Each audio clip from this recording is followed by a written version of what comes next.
大家好，我跟各位解释一下所谓的那个 debounce 弹跳的现象哈，就是各位用的那个光键 IC 啊，大家都在问开关的问题。那一般的开关，像比如说这是最单纯的按键开关，那按键开关它对于这个讯号来讲，我们这样子看，这个开关就相当于是这个动作，我按下去的时候，这个开关就关上去，然后正就接到 IC 来，好。这个动作我们这样看当然很单纯，可是我们以微观来看，当我们按下去的时候，事实上它讯号不是直接就由负跳到正，它中间有所谓的这种bounce，就是它讯号事实上是因为机械开关的特性都这样子，它会这样噔噔噔噔噔噔噔，然后再慢慢的稳定。那对于 IC 来讲，它这个也是算是有接到正啊，这里有接到正啊，这个有接到正，那它到底是输入几次？所以说这段期间是属于不稳定的状态。那我们程式在写的时候，我们就去处理这段时间，我会把这段时间把它就是 bypass 掉，就是把它忽略掉。我要等一段时间之后，我才去真正去读取说，它已经接到正了。那这个时间，我们做这个动作就叫做 debounce， 就是除掉弹跳的现象，我把这个弹跳现象把它克服掉，我不要管弹跳现象。那一般的开关，假设你不讲的话，我们一般的开关就是你看得到的按键开关，通常我们设定都是30 millisecond， 就是毫秒，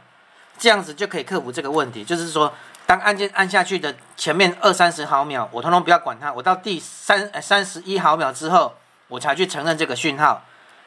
用来克服这个问题。那因为开关有几千种、几万种。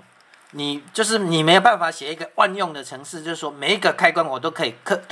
克服到这个现象。那现在就是大家最常发生的问题，就是像这个震动开关。那震动开关，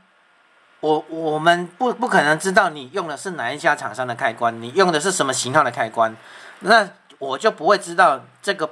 debounce 我要设定多少啊？你没有跟我讲，我就不会管这件事情。因为你用震动开关，可是有的人用按键可是有的也有人用水银开关也有人用滚珠开关，所以说很多种。那这个的是客户提供给我的，我也不知道他的bounce要设多少。那假设说这个bounce的时间，